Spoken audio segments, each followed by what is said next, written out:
नमस्कार। कोरोना से जुड़े खास शो अफवाह बनाम हकीकत में आपका स्वागत है। मैं हूं अदिति राजपूत। कोरोना के नए वेरिएंट ओमिक्रॉन के मिलने से दुनिया भर में अब हलचल पैदा हो गई है। क्या है ये नया वेरिएंट, कैसे लक्षण हैं इसको लेकर धीरे धीरे खबरें आने लगी हैं, लेकिन अभी ओमिक्रॉन को लेकर रिसर्च हो रहे हैं, अध्ययन किए जा रहे हैं, तो अभी काफी कुछ सामने आना बाकी है। इसलिए इस वक्त घबराना ठीक नहीं है, लेकिन सतर्क रहना बहुत जरूरी है। दक्षिण अफ्रीका से जो डॉक्टरों के या मेडिकल एसोसिएशन के बयान सामने आ रहे हैं, उसमें से ये समझ में आ रहा है कि ज्यादातर मरीज जो हैं वो फिलहाल 40 से कम उम्र के हैं। वहां पर मरीजों में वो लोग ज्यादा थे जिन्होंने टीका नहीं लगवाया। उनमें हल्के लक्षण देखे गए हैं। शुरुआत में अस्पताल में भर्ती हुए बिना ही काफी मरीज ठीक भी हुए हैं। और दक्षिण अफ्रीका ने इस बात पर भी नाखुशी, नाराजगी जाहिर की है कि बेहद खतरनाक इसे इतनी जल्दी बता दिया गया। अब आपको यहां पर यह बताते चलते हैं कि नए वेरिएंट को लेकर डब्ल्यूएचओ ने अभी हाल ही में क्या कुछ कहा है। डब्ल्यूएचओ का कहना है कि ओमिक्रॉन में री इन्फेक्शन का खतरा है। जिन्हें पहले कोरोना हुआ है वो आसानी से ओमिक्रॉन से संक्रमित हो सकते हैं। डेल्टा से तेजी से फैलता है, ये अभी साफ नहीं है। और उसके अलावा आरटी-पीसीआर टेस्ट से ओमिक्रॉन वेरिएंट जो है उसको डिटेक्ट किया जा सकता है। ये एक बड़ी राहत की बात है। वैक्सीन पर नए वेरिएंट के असर का फिलहाल अध्ययन किया जा रहा है और ये साफ नहीं है कि ओमिक्रॉन के लक्षण अलग हैं या नहीं है, क्योंकि अभी जो लक्षण सामने आए हैं वो हल्के फुल्के मिलते जुलते हैं, बहुत ज्यादा कुछ अलग उनमें नहीं है। नए वेरिएंट में ज्यादा गंभीर है ये भी अभी तक साफ नहीं हुआ है। ये साफ तौर पर डब्ल्यूएचओ ने कह दिया है। दक्षिण अफ्रीका में अस्पतालों में मरीज बढ़े हैं, लेकिन उसकी वजह लगातार संख्या में भी बढ़ोतरी हो सकती है, क्योंकि हम जानते हैं कि जो यूरोपीय देश है, जो दूसरे देश है, उसमें कई जगहों पर मरीजों की तादाद बढ़ी है। सिर्फ ओमिक्रॉन से मरीज बढ़े हों ऐसा नहीं है, ये डब्ल्यूएचओ का कहना है। कम उम्र के लोगों में हल्के लक्षण देखने को मिले हैं और ओमिक्रॉन की गंभीरता समझने में फिलहाल वक्त लगेगा, ये भी डब्ल्यूएचओ ने कहा है। तो हमारे साथ खास मेहमान जुड़ रहे हैं। डॉक्टर राजय नरेन हैं, डायरेक्टर हैं ग्लोबल हेल्थ अलायंस यूके और कार्डियोलॉजिस्ट भी हैं सेंट जॉर्जेस ट्रस्ट लंदन के। डॉक्टर राजेश पारिक हैं, डायरेक्टर हैं मेडिकल रिसर्च अस्पताल मुंबई के। और डॉक्टर सरमन सिंह हैं, सीनियर वायरोलॉजिस्ट हैं और डायरेक्टर हैं एम्स अस्पताल भोपाल से।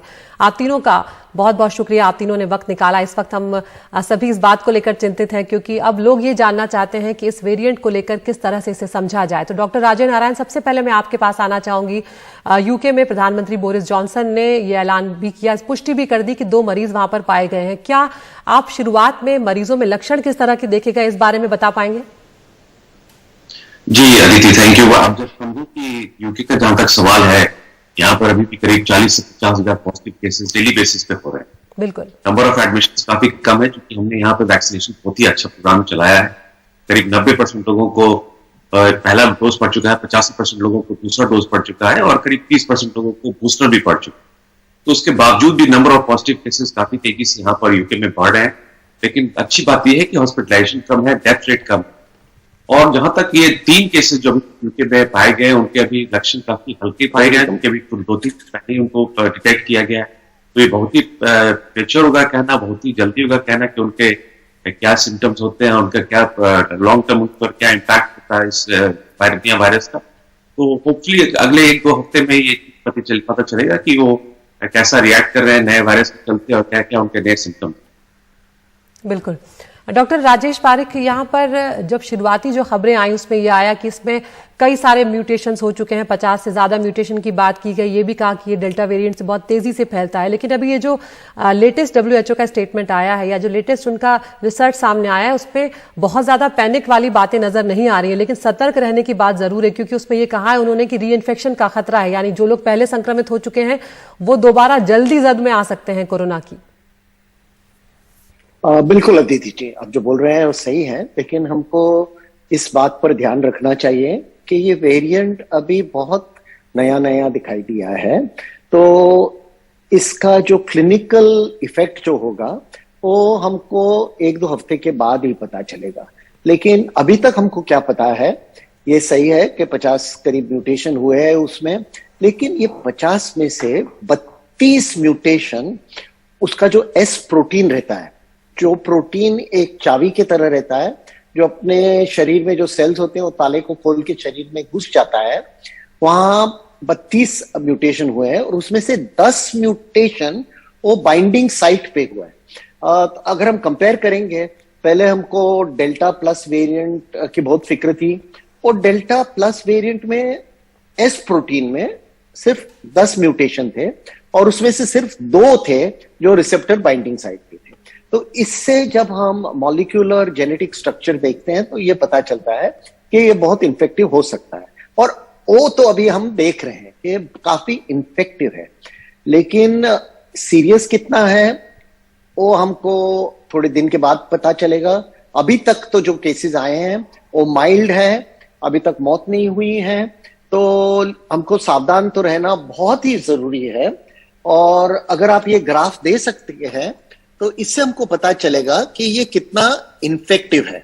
ये जो पहला लाइन है, इधर जो पहली लाइन है वो हमारे ये नए वेरिएंट जिसको ओमिक्रॉन कहते हैं वो दिखा रहा है कि कितने प्रतिशत लोग जो इन्फेक्ट होते हैं साउथ अफ्रीका में इस वेरिएंट से इन्फेक्ट होते हैं, और नीचे का है डेल्टा और उसके नीचे है बीटा।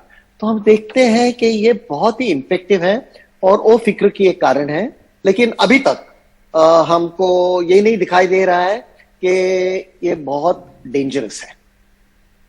जी डॉक्टर सरमन सिंह, यहाँ पर जब भी नए वायरस का जिक्र आता है सभी लोग डरने लगते हैं, क्योंकि हमने देखा है कि किस तरह से हमारे देश ने जो दूसरी लहर का कहर भुगता है, लाखों परिवारों ने अपनों को खोया है यहाँ पर। ऐसे में इस वक्त जब नए म्यूटेशन के बारे में बहुत ज्यादा जानकारी सामने नहीं है, तब किस तरह की सावधानियां जो है वो लोगों को बरतनी चाहिए? Thank you Aditi. जैसा कि बाकी पैनलिस्ट ने बताया अभी, और आपने भी जैसे बताया कि WHO का भी कहना है कि अभी इट इज बहुत जल्दी है अभी कोई कंक्लूड करना, बट डेफिनेटली अगर बायोलॉजी देखें वायरस की तो उससे डेफिनेटली ये लगता है कि ये ज्यादा इन्फेक्शियस हो सकता है। उसका रीजन सिंपल ये है कि इसमें जितने भी म्यूटेशंस हुए हैं, 32 से ज्यादा जो म्यूटेशन हुए, उसमें जितने भी अब तक के जो हुए हैं alpha, beta, gamma, delta and lambda, जितने भी वायरस में जो पहले म्यूटेशन पाए गए वो तो हैं ही हैं, उसके अलावा कुछ नोवेल म्यूटेशंस भी पाए गए हैं। तो डेफिनेटली ये कम तो नहीं होगा, ज्यादा ही होगा, डेल्टा से भी ज्यादा होगा, लेकिन कितना ज्यादा होगा उसका मैथमेटिकल एनालिसिस चल रही है। ये बहुत इंपॉर्टेंट है। जो अच्छी बात ये है इसमें कि एक शुरू में जो स्टेटमेंट आया है, जो वहाँ के जो साइंटिस्ट थे जिन्होंने पता किया, और साउथ अफ्रीका मेडिकल एसोसिएशन के अध्यक्ष का जो स्टेटमेंट आया है, उसमें ये पता चला है कि शुरू में उनको लगा कि जो PCR कर रहे थे उसमें सिम्प्टोमेटिक थे मरीज, लेकिन वो PCR नेगेटिव आए एस प्रोटीन से। लेकिन बाद में पता चला कि एस जीन, इसमें एस जीन को ये PCR नहीं पकड़ता है। तो अच्छी बात यह है कि ज्यादातर जो PCR हैं जो अप्रूव्ड हैं उनमें मल्टीपल जीन्स को टारगेट किया गया है। तो एस हो या एन हो या ई जीन हो, ORF हो या जो भी RDRP हो, तो उसमें उन्होंने फिर फाइंड आउट किया कि अगर किसी PCR में एस जीन नेगेटिव आ रहा है और बाकी जीन पॉजिटिव आ रहे हैं तो इसका मतलब ये है कि ये ओमाइक्रॉन है। और इससे अच्छी बात ये हुई कि आपको होल जीनोम सीक्वेंसिंग, जिसमें हमारे देश में तो कम से कम 5-6 दिन लग जाते हैं, दूसरे देशों में भी लगभग 1-2 दिन लग जाता है, तो इसमें immediately with in few hours you can find out कि ये आप पता चल सकता है आपको कि ये न्यू म्यूटेंट है। दूसरी बात इसमें ये इंपॉर्टेंट है कि जैसे कि सबने बताया कि माइल्ड सिम्टम है, लेकिन अभी देखना बाकी है। सिम्टम्स ऑलमोस्ट एक जैसे ही हैं अभी तक, लेकिन हम व्हाट्सएप पे देख रहे हैं कि बहुत सारे रूमर्स भी चल रहे हैं इंडिया में, वो बहुत एक व्हाट्सएप पे चल रहा है। तो मुझे ऐसा आपके माध्यम से कहना होगा कि लोग इस तरह से बहुत पैनिकी ना हो और ये व्हाट्सएप पे जो चल रहा है उसमें ज्यादा विश्वास ना करें। उसमें बहुत सारे ऐसे चल रहे हैं कि ये सिम्टम होता है, ये नहीं होता। तो अभी सिम्टम्स भी ऑलमोस्ट सेम है।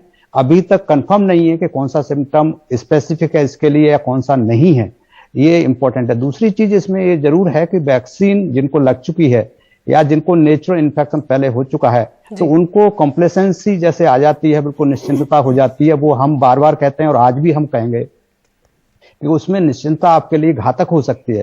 तो हमेशा जो कोविड एप्रोप्रिएट प्रोटोकॉल हैं उनका हमेशा यूज करें और उनको प्रयोग में लाएं। और हमारा हमेशा मानना यह है कि मास्क एक ऐसी चीज है जो कोई भी म्यूटेंट हो, लेकिन हर म्यूटेंट से मास्क आपको बचाएगा। और हैंड हाइजीन आपकी रखनी है और जो भीड़ भाड़ वाली जगह पर ना जाए। तो ये चीजें, 3 चीजें जो बेसिक इंपॉर्टेंट चीजें हैं, इर्रेस्पेक्टिव कौन सा म्यूटेंट है, आपको सारे म्यूटेंट से आपको बचाएगा। और वैक्सीन सभी लोग जरूर लगवाएं, जिससे कि इवन इफ जो आपको इन्फेक्शन हो जाता है तो उससे आपको फायदा रहेगा। जी, जो लोग अभी भी वैक्सीन को लेकर लापरवाही बरत रहे हैं या उन्हें लगता है कि वो शायद सावधानियां बरत कर बच सकते हैं, उन्हें भी ये ध्यान रखने की जरूरत है, वैक्सीन लगाना बेहद जरूरी होगा क्योंकि वायरस कभी भी आपको पकड़ सकता है। डॉक्टर राजय नारायण, लेकिन यहाँ पर अब तक कम से कम इस बात की राहत है कि ये RT-PCR टेस्ट में पकड़ा जा रहा है जो नया वेरिएंट है ओमिक्रॉन। जी, जो जहां तक अभी CDC साउथ अफ्रीका ने कल ही एक प्रेस विज्ञप्ति जारी किया था जिसमें ये पता चला था कि जितने अभी तक टेस्ट पॉजिटिव आ रहे हैं वो RT-PCR के थ्रू पॉजिटिव पता चल रहा है, लेकिन हो सकता है कि कुछ ऐसे भी होंगे वेरिएंट जो पकड़ शायद नहीं पा रहा हो RT-PCR, तो अभी कहना मुश्किल है। लेकिन अभी तक जो जानकारी मिली वो RT-PCR से काफी सारे जो मैक्सिमम केसेस है वो पकड़े जाते हैं। जी डॉक्टर पारेख, यहाँ पर अब सबसे बड़ा जब सवाल ये उठता है क्योंकि जब आप एक देश से दूसरे देश में जा रहे हैं और जब एक दूसरे देशों में लोगों का ट्रैवल चल रहा है तो उससे बहुत जल्दी फैलने का जो खतरा है वो बना रहता है। ऐसे में आपको क्या लगता है कि ये वो वक्त है कि अब फ्लाइट्स को बैन किया जाना चाहिए? क्या वो सही कदम होगा? जी, जब तक हमको पूरी जानकारी नहीं मिली तो हमको सावधान रहना ही चाहिए। और हम देख रहे हैं कि 500 साल से जो भी वायरसेस और बैसिलस स्प्रेड हुए, अगर प्लेग हो या इन्फ्लुएंजा भी हो या स्पेनिश फ्लू हो, वो सब ट्रैवल रूट से मिला है। पहले जब लोग रास्ते से सफर करते थे तो जो सिल्क रोड था यूरोप से एशिया तक, तो उसमें से ही वो स्प्रेड हो रहा था। तो ये तो बहुत ही एस्टैब्लिश हो गया है कि ट्रैवल एक बहुत ही बड़ा रूट रहता है जिससे वायरस फैलता है। तो इसलिए जो भी मेजर्स, जो भी कदम हम ले सकते हैं इसको कम करने के लिए, वो हमको लेना बहुत ही जरूरी है।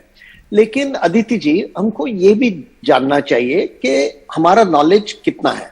पहले तो हमको ये समझना चाहिए कि हम हमेशा वायरस के 1 या 2 कदम पीछे है। वायरस अपना काम करता है, हम देख लेते हो क्या करता है, और उसके देखने के बाद फिर हम लोग सोचते हैं कि और क्या हो सकता है। तो तब तक हमको सावधान रहना चाहिए। दूसरी बात, हमको ये नहीं भूलना चाहिए कि वैक्सीन हो, बूस्टर हो, वो तो 100% इफेक्टिव नहीं है। लेकिन लकीली हमारे लिए जो भी हम कोविड अप्रोप्रिएट बिहेवियर के प्रिकॉशंस लेते हैं वो तो वैक्सीन से ज्यादा इफेक्टिव है।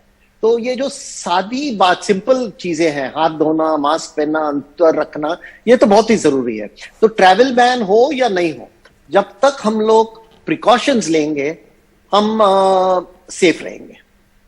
बिल्कुल, सावधानियां बेहद जरूरी हैं और उस पे दोनों का कॉम्बिनेशन होना चाहिए, वैक्सीन का भी होना चाहिए, सावधानियों का भी होना चाहिए। क्योंकि अगर वैक्सीन जिस तरह से डॉक्टर पारेख कह रहे हैं कि ये वायरस जो है वो हमसे हमेशा 2 कदम आगे चलता है, तो कम से कम उसकी बराबरी करने के लिए ही हमें एकजुट होकर लड़ने की जरूरत है। एक छोटे से ब्रेक के लिए यहाँ पर रुक रहे हैं, हमारे साथ तीनों मेहमान बने हुए हैं।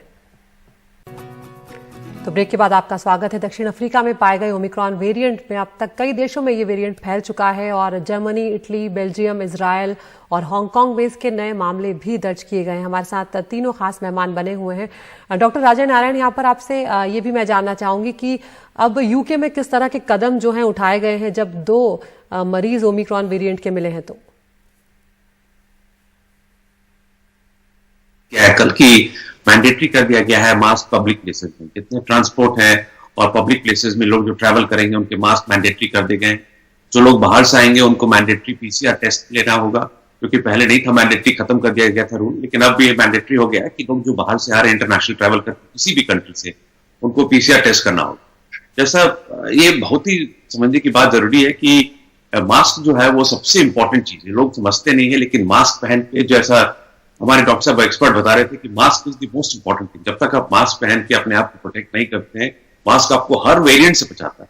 और खास करके जब तक कि आप वैक्सीनेशन का प्रोग्राम पूरे तरह से पूरे कंट्री में एक्सटेंसिवली नहीं चलाएंगे, तब तक ऐसे वेरिएंट्स आते रहेंगे। और इसलिए जरूरी है कि हम लोग अपने वैक्सीनेशन पे और जोर से काम करें। लोगों को जहां जरूरत हो बूस्टर की भी शुरुआत करनी चाहिए, क्योंकि आप देखें कि यूरोप में काफी कंट्रीज में बूस्टर शुरू हो गए हैं। और एक कारण ये भी है यूके में कि यहाँ 30% लोगों को बूस्टर पड़ चुका है। बूस्टर पड़ने के बावजूद हमारे यहाँ 40,000 पॉजिटिव केसेस हो रहे हैं। तो ये जरूरी है कि बूस्टर डोजेस हम लोग शुरू करें इंडिया में भी, जहां जरूरत हो। जो इम्यूनोकॉम्प्रोमाइज्ड है, जो कि हेल्थ वर्कर्स हैं, उनको बूस्टर की जरूरत होगी, क्योंकि बहुत लोगों को वैक्सीन पड़े हुए अब 6 महीने से ऊपर हो। मैं तो ये सोचता हूँ कि बूस्टर की जो प्रक्रिया है उसको भारत में भी शुरू होने की जरूरत है। जी डॉक्टर सरमन सिंह, लेकिन यहाँ पर भारत में जो इस वक्त हालात चल रहे हैं, काफी राहत लोग महसूस कर रहे थे कि केसेस भी थोड़े कम आ रहे हैं, दूसरे देशों के मुकाबले स्थिति फिलहाल हमारे यहाँ थोड़ी बेहतर थी। ऐसे में ये जब नया वेरिएंट आ गया तो अब सब लोगों में ये डर है कि